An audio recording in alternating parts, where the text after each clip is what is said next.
Hello everyone! Have you ever felt completely useless, as if your existence meant nothing at all? If you have, then today's story is for you. This is the story of a man once considered worthless by the entire world, but who eventually became one of the most important figures in history.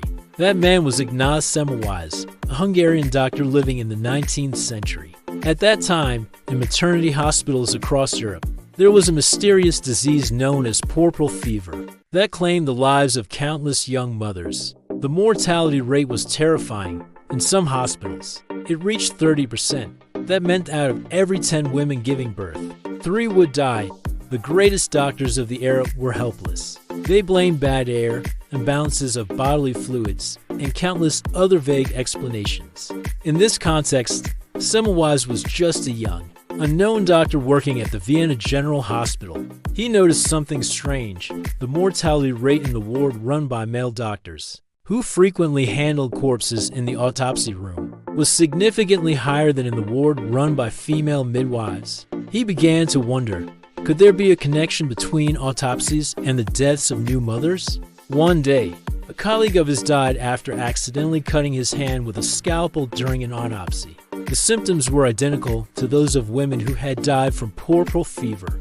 In that moment, Semmelweis had a breakthrough. He proposed a bold and shocking hypothesis. Doctors were unknowingly carrying particles from corpses from the autopsy room into the delivery room, infecting the mothers. It sounds reasonable now, but in the 19th century, when the concept of germs didn't yet exist, this idea was considered absurd and offensive. The prestigious medical community mocked him. They believed that the hands of a gentleman doctor could never be dirty, let alone deadly. To them, the idea was an insult, despite the ridicule. Semmelweis insisted that all doctors and medical students wash their hands with a chlorine solution before entering the delivery room. The results were astonishing.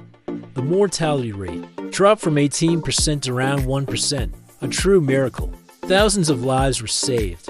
You might think such a discovery would bring him fame and honor, but the opposite happened. The medical establishment stubbornly refused to accept his findings. They dismissed his success as mere luck. He was criticized, isolated, and eventually fired. Bitter and heartbroken, Semmelweis returned to Hungary. He wrote books and sent letters to hospitals across Europe, begging them to adopt his method. All in vain.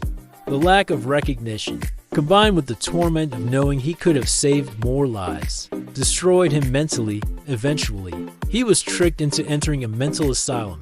Just 2 weeks later, at the age of 47, Semmelweis died from an infected wound, the very disease he had spent his life fighting.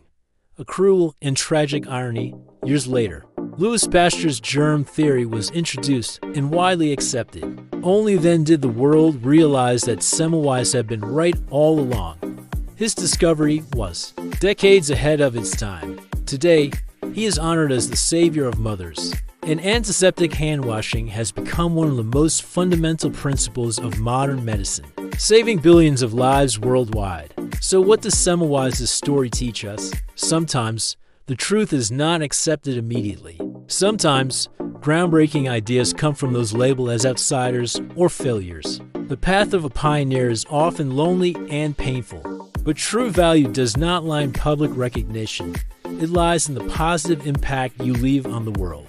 If you're feeling lost, if your ideas are being mocked, remember Ignaz Semmelweis. Don't give up.